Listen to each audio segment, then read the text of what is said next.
주식의 가치가 뭘까요? 숫자요? 차트요? 아니면 남들이 사니까 따라 사는 거요? 오늘 이야기할 사람은 그 질문에 평생을 걸었습니다. 10살의 대지진으로 모든 걸 잃었고 23살에 조국에서 쫓겨났고 빈털터리로 미국에 도착해서 영어 한마디 못했습니다. 그런데 지금 그는 140억 달러가 넘는 자산을 운용하는 투자자가 됐습니다. 워런 버핏의 오른팔이었던 찰리 멍거가 자기 전 재산을 맡긴 단 한 사람이기도 하고요. 그의 이름은 리루입니다. 오늘 영상이 도움이 되신다면 구독과 좋아요 부탁드립니다. 여러분의 작은 응원이 채널을 이어가는 힘이 됩니다. 1966년 4월 중국 탕산이라는 도시에서 한 아이가 태어났습니다. 아버지는 소련에서 공부한 엔지니어였고 어머니는 식물학자였습니다. 지식인 부부 사이에서 태어난 아이, 미래가 밝아 보였을 겁니다. 그런데 아이가 태어나고 불과 한 달 뒤 마오쩌둥이 문화대혁명을 선언했습니다. 지식인이라는 이유로 부모님은 반동분자로 몰렸습니다. 어머니는 지주의 딸이라는 이유까지 더해졌고요. 두 사람 모두 노동수용소로 끌려갔습니다. 생후 9개월 된 아기는 졸지에 고아가 됐습니다.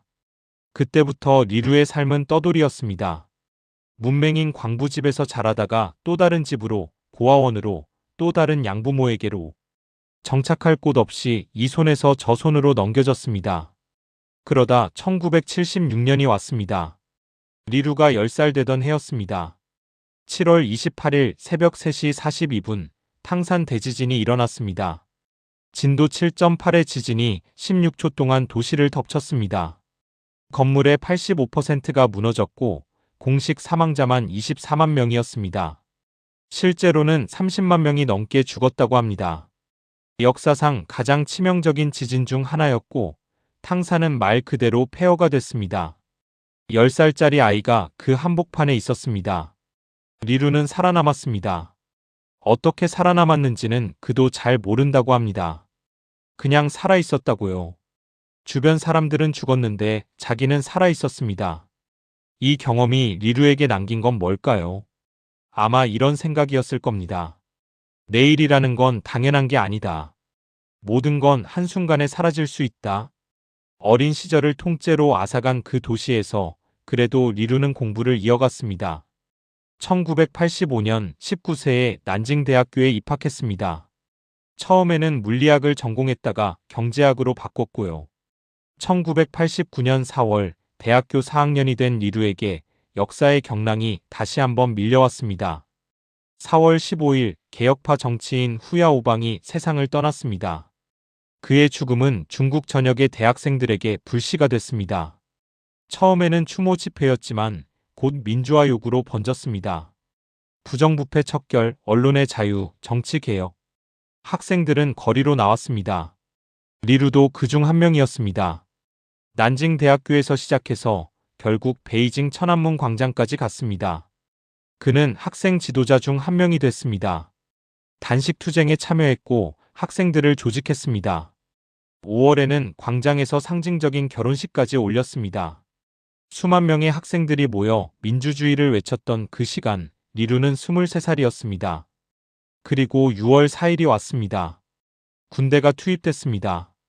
탱크가 광장으로 진입했고 총성이 울렸습니다. 공식 발표된 사망자 수는 몇백 명이었지만 실제로는 수천 명이 죽었다는 추정도 있습니다. 역사는 이걸 천안문 사태라고 부릅니다. 리루는 수배자가 됐습니다. 중국 정부가 발표한 21인 수배 명단에 그의 이름이 올랐습니다. 잡히면 감옥행이었고 어쩌면 목숨을 잃을 수도 있었습니다. 6월 중순 황작행동이라는 비밀 탈출 작전이 시작됐습니다.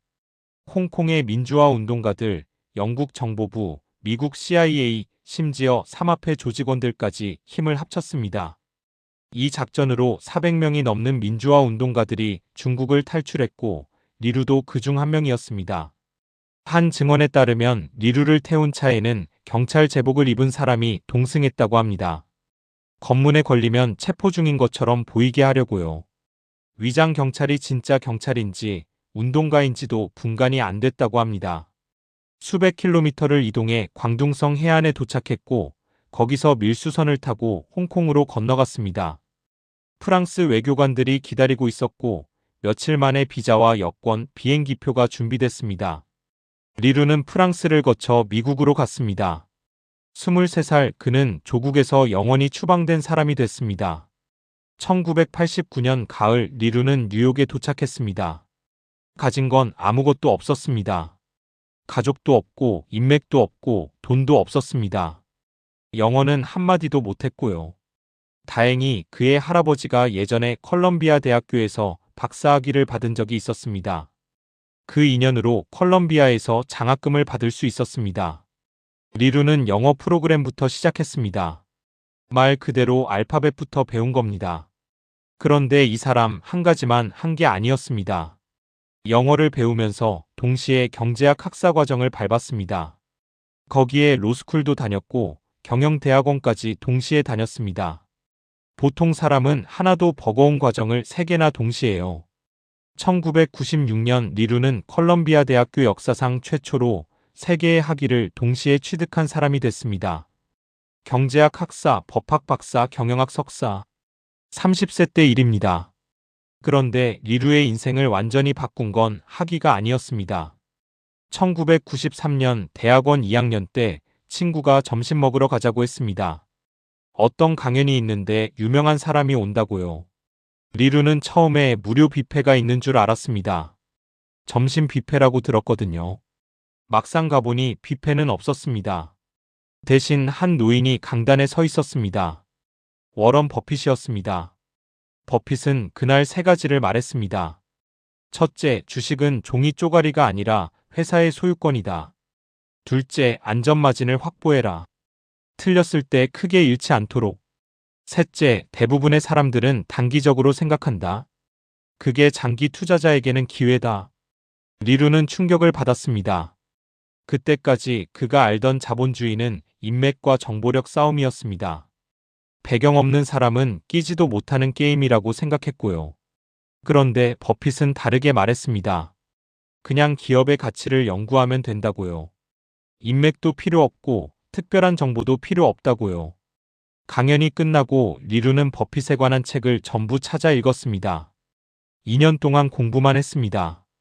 그리고 아껴 모은 돈으로 첫 번째 주식을 샀습니다. 처음에는 아주 싼 주식만 찾았습니다. 벤저민 그레이엄이 말한 담배꽁초 투자법이었습니다. 회사가 문을 닫아도 남는 자산이 있을 만큼 싼 주식. 잃을 게 별로 없는 주식. 리루는 대학원생 신분으로 학자금 대출까지 받아서 투자했습니다. 졸업할 때쯤 그는 이미 첫 번째 종잣돈을 모았습니다. 투자 수익으로요. 1996년 졸업 후 리루는 투자은행 도널드슨 러프킨 앤 젠넷에 취직했습니다. 그런데 1년 만에 그만뒀습니다. 월급보다 자기가 주식으로 버는 돈이 더 많았거든요. 1997년 리루는 31세에 히말라야 캐피탈을 설립했습니다. 뉴욕에서 혼자 시작한 1인 헤지펀드였습니다. 처음에는 아시아 주식에 투자했는데 타이밍이 최악이었습니다. 1997년 아시아 금융위기가 터졌거든요. 첫 해에 19% 손실을 냈습니다. 가장 큰 투자자가 돈을 빼갔고요. 그때 리루가 뭘 했을까요? 당시 그는 다른 헤지펀드들처럼 롱숏 전략을 썼습니다. 오를 것 같은 주식은 사고 내릴 것 같은 주식은 공매도하는 방식이요. 매일 거래하고 변동성에 베팅하는 전형적인 월가 스타일이었습니다.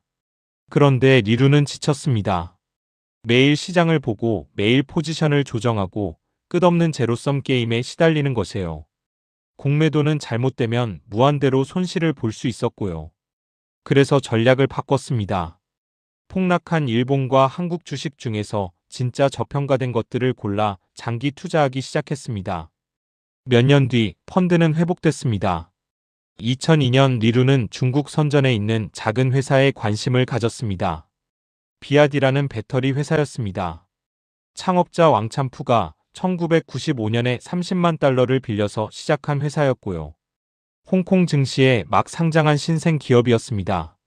리루는 이 회사를 연구했습니다. 공장을 방문하려고 했지만 천안문 운동 전력 때문에 중국 입국이 금지된 상태였습니다. 직접 가볼 수가 없었던 거죠. 그런데도 리루는 투자를 결정했습니다. 왜? 중국 제조업의 잠재력과 14억 인구의 구매력을 믿었기 때문입니다. 리루는 비아디 지분 1.67%를 매입했습니다. 당시에는 아무도 관심 갖지 않던 무명의 배터리 회사 주식을요. 2003년 추수감사절, 리루의 인생에서 가장 중요한 만남이 있었습니다. 인권운동가 제인 올슨의 집에서 열린 점심 모임이었습니다. 거기서 리루는 찰리 멍거를 처음 만났습니다. 처음에 멍거는 좀 심드렁했다고 합니다. 대화에 완전히 몰입하지 않고 혼자 생각에 빠져 있는 것 같았다고요. 그래도 짧은 대화를 나눴습니다. 그 후로 둘은 계속 연락을 주고받았습니다. 주로 기업 이야기를 했고요. 몇 년이 지나면서 둘의 관계는 점점 깊어졌습니다. 2003년 어느 날 리루는 멍거에게 비아디 이야기를 꺼냈습니다. 이 회사가 왜 특별한지, 창업자 왕찬푸가 어떤 사람인지, 배터리 사업의 미래가 어떤지를 설명했습니다. 멍거는 비아디 공장을 가본 적도 없었고 왕찬푸를 만난 적도 없었고 중국 시장에 대해서도 잘 몰랐습니다. 그런데 리루의 설명을 듣고 바로 핵심을 파악했습니다. 멍거가 던진 질문들은 리루가 말하길 지금까지 비아디에 대해 들어본 것 중 가장 날카로운 질문들이었다고요. 2004년 멍거는 리루에게 제안을 했습니다. 내 펀드를 완전히 바꿔라. 멍거의 조언은 이랬습니다. 롱숏 전략을 버리고 장기 투자만 해라. 고정 수수료 없이 버핏과 자기가 옛날에 했던 파트너십 구조로 바꿔라. 리루는 그 조언을 따랐습니다. 히말라야 캐피탈을 처음부터 다시 구조화했습니다. 그리고 멍거는 직접 돈을 넣었습니다. 8,800만 달러를요. 자기 가족 재산이었습니다. 조건이 있었습니다. 새 투자자는 받지 않는다. 장기 투자만 한다. 이 두 가지. 리루는 자기 돈 400만 달러를 넣었고 다른 투자자들에게서 5천만 달러를 모았습니다. 총 1억 4,200만 달러로 새 펀드가 시작됐습니다. 멍거가 그렇게 큰 돈을 외부 운용사에게 맡긴 건 평생 처음이자 마지막이었습니다.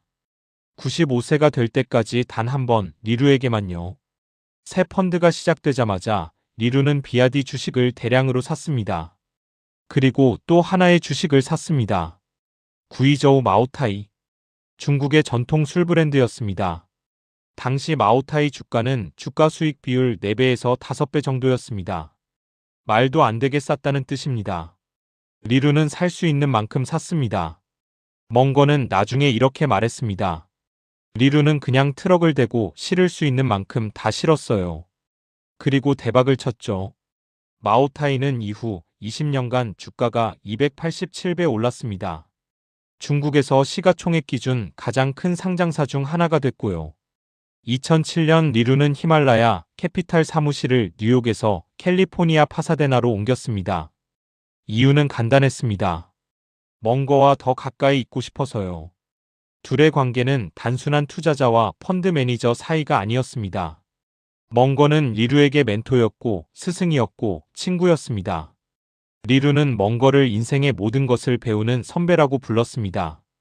그 시기 리루는 멍거에게 비아디 투자를 더 강하게 권유했습니다. 멍거는 버크셔 해서웨이의 자회사 미드 아메리칸 에너지 회장 데이비드 소콜에게 중국 출장을 보냈습니다. 직접 비아디 공장을 보고 오라고요. 소콜이 돌아온 뒤 멍거와 함께 버핏을 설득했습니다. 2008년 9월 버크셔 해서웨이는 비아디 지분 10%를 2억 3천만 달러에 매입했습니다. 2억 2,500만 주였습니다. 버핏은 나중에 농담처럼 말했습니다. 나는 멍거의 강압 아래 비아디에 투자했습니다.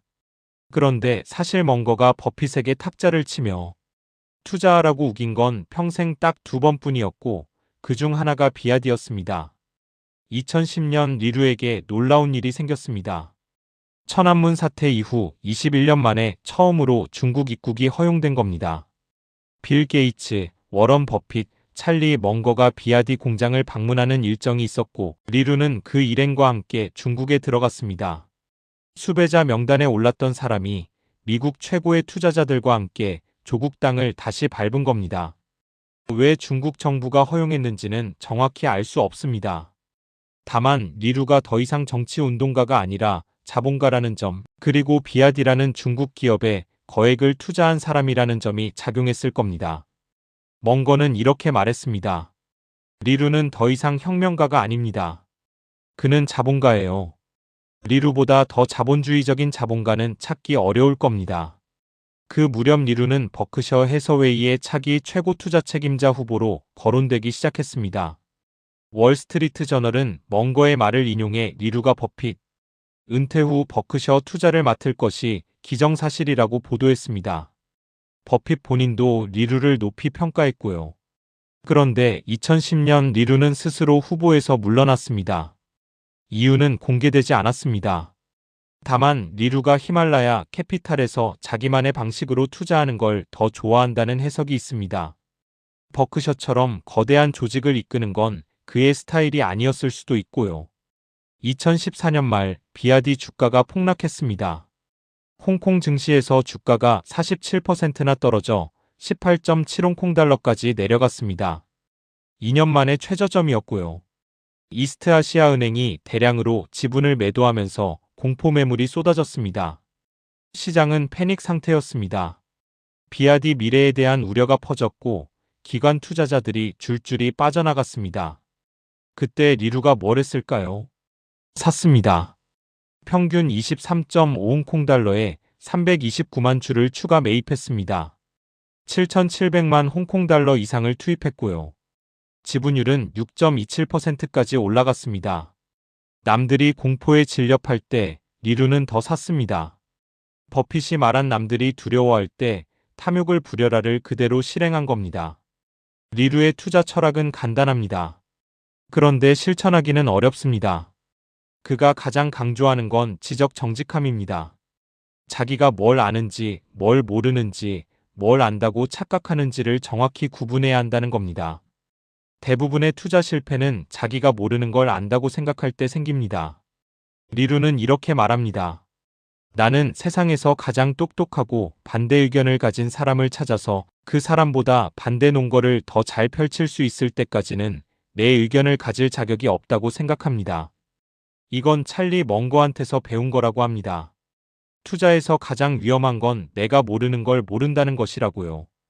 영어로 you don't know that you don't know라는 표현을 씁니다. 자기 무지를 인식하지 못하는 상태요. 두 번째는 능력의 범위입니다. 리루는 자기가 이해하지 못하는 사업에는 절대 투자하지 않습니다. 아무리 매력적으로 보여도요. 그가 비아디에 투자할 수 있었던 건 중국을 알았기 때문입니다. 중국 제조업의 강점, 중국 소비자의 특성, 중국 경제가 어디로 가는지를 미국 투자자 대부분은 그런 걸 몰랐습니다. 그래서 비아디가 저평가됐던 거고요. 반대로 리루는 자기가 모르는 분야에는 손대지 않습니다. 제약이나 바이오 같은 분야는 그의 능력 범위 밖이에요. 아무리 수익률이 좋아 보여도 투자하지 않습니다. 세 번째는 패피치를 기다리는 것입니다. 리루는 야구에서 따온 비유를 자주 씁니다. 타석에 서면 수많은 공이 날아오는데 대부분은 그냥 보내야 합니다. 스트라이크 존 한가운데로 느리게 들어오는 공, 그게 패피치입니다. 그 공이 올 때만 방망이를 휘두르라고요. 대부분의 투자자는 너무 자주 방망이를 휘두릅니다. 기회처럼 보이면 일단 투자하고요. 그러다 보면 정작 진짜 기회가 왔을 때 자금이 없거나 확신이 없어서 제대로 베팅하지 못합니다. 리루는 평생에 10번 정도의 진짜 기회가 온다고 말합니다. 그 10번을 위해 나머지 시간은 공부하고 기다려야 한다고요. 네 번째는 장기 보유입니다. 리루는 비아디 주식을 2002년부터 20년 넘게 보유했습니다. 그 사이에 주가가 반토막 나기도 했고 몇 배로 뛰기도 했습니다. 그래도 팔지 않았습니다. 왜? 기업의 본질이 변하지 않았으니까요. 비아디가 여전히 경쟁력 있는 회사였고 왕찬푸가 여전히 유능한 경영자였으니까요. 리루는 이렇게 말합니다. 우리는 특정 사업을 10년 뒤에 어떻게 될지 예측할 수 있을 만큼 이해하려고 합니다. 최소한 최악의 경우에 어떻게 될지는 알아야 합니다. 주가의 등락에 휘둘리지 않으려면 그 정도로 사업을 이해해야 한다는 겁니다. 2018년 히말라야 캐피탈은 파사데나에서 시애틀로 이전했습니다. 세금이 낮은 곳으로요. 회사 구조는 버크셔 해서웨이를 그대로 따랐습니다. 소수의 애널리스트가 몇 개의 기업만 집중적으로 분석하고 그 내용을 리루에게 직접 보고합니다. 중간 관리자도 없고 복잡한 위원회도 없습니다. 리루가 최종 결정을 내립니다. 히말라야 캐피탈은 새 투자자를 적극적으로 모집하지 않습니다. 이미 고액 자산가들과 연기금이 줄을 서 있거든요. 매년 오마하에서 열리는 버크셔 해서웨이 주주총회에 히말라야 투자자들도 많이 모입니다. 2010년 기준 히말라야의 연평균 복합 수익률은 26.4%였습니다. 같은 기간 S&P 500은 2.25%였고요. 2023년 기준으로는 운용 자산이 140억 달러를 넘었습니다. 2021년 7월 리루는 비아디 주식 일부를 처음으로 매도했습니다. 1080만 주를 팔아서 3억 900만 달러의 수익을 실현했습니다. 20년 가까이 보유한 주식이었고 이 거래로 포트폴리오에서 비아디 비중은 6% 정도로 줄었습니다.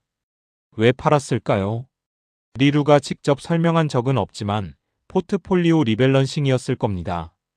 비아디 주가가 너무 많이 올라서 한 종목 비중이 과도해졌거든요. 그래도 2.5% 정도의 지분은 여전히 보유하고 있고 비아디의 비공식 자문 역할을 계속하고 있습니다.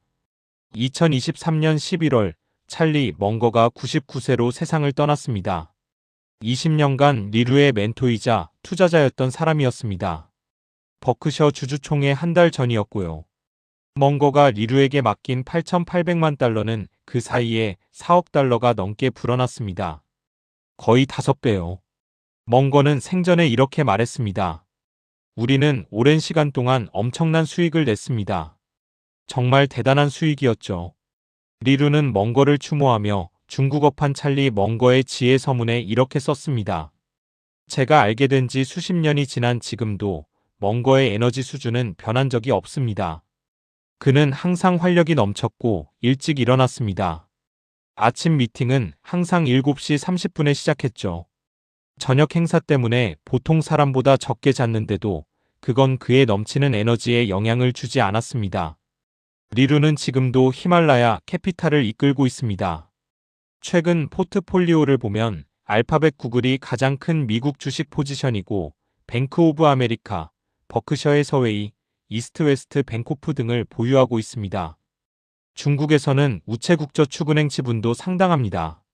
2020년에는 아시아계 미국인 재단을 공동 창립했습니다. 야후 공동 창업자 제리 양, 알리바바 공동 창업자 조셉 차이 등과 함께요. 아시아계 미국인을 향한 증오범죄에 대응하고 교육을 지원하는 비영리 단체입니다. 2025년에는 컬럼비아 로스쿨에 1,500만 달러를 기부했습니다. 새 도서관에 그의 이름이 붙었고요. 리루 법학 도서관이라고 합니다. 35년 전 영어 한마디 못하고 도착한 학교에 자기 이름이 붙은 도서관이 생긴 겁니다. 리루의 이야기에서 우리는 무엇을 배울 수 있을까요? 그는 특별한 출발점이 없었습니다. 오히려 최악이었죠. 부모님은 노동수용소에 갔고 대지진으로 모든 걸 잃었고 조국에서 추방됐고 빈털터리로 외국에 떨어졌습니다. 그런데 그는 한 가지를 했습니다. 배웠습니다. 버핏의 강연을 듣고 2년간 공부했습니다. 멍거를 만나고 그의 조언을 전부 따랐습니다. 기업을 연구할 때는 그 사업을 100% 소유한 것처럼 파고들었습니다. 그리고 기다렸습니다. 페피치가 올 때까지요.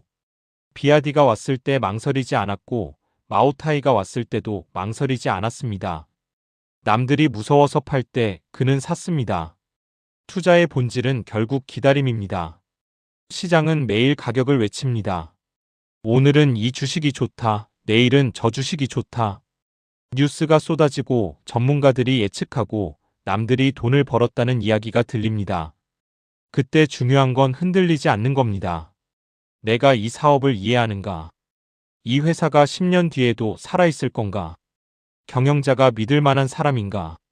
지금 가격이 정말 싼가? 이 질문에 확실히 대답할 수 없으면 사지 않는 겁니다. 확실히 대답할 수 있으면 많이 사는 겁니다. 리루는 말합니다. 투자해서 돈을 버는 건 얼마나 많이 아느냐에 달린 게 아닙니다. 내가 아는 게 맞느냐, 틀리느냐에 달린 겁니다. 많이 알 필요 없습니다.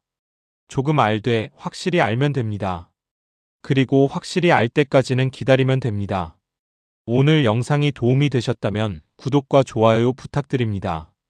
댓글로 여러분의 생각도 남겨주시면 영상 만드는데 큰 힘이 됩니다.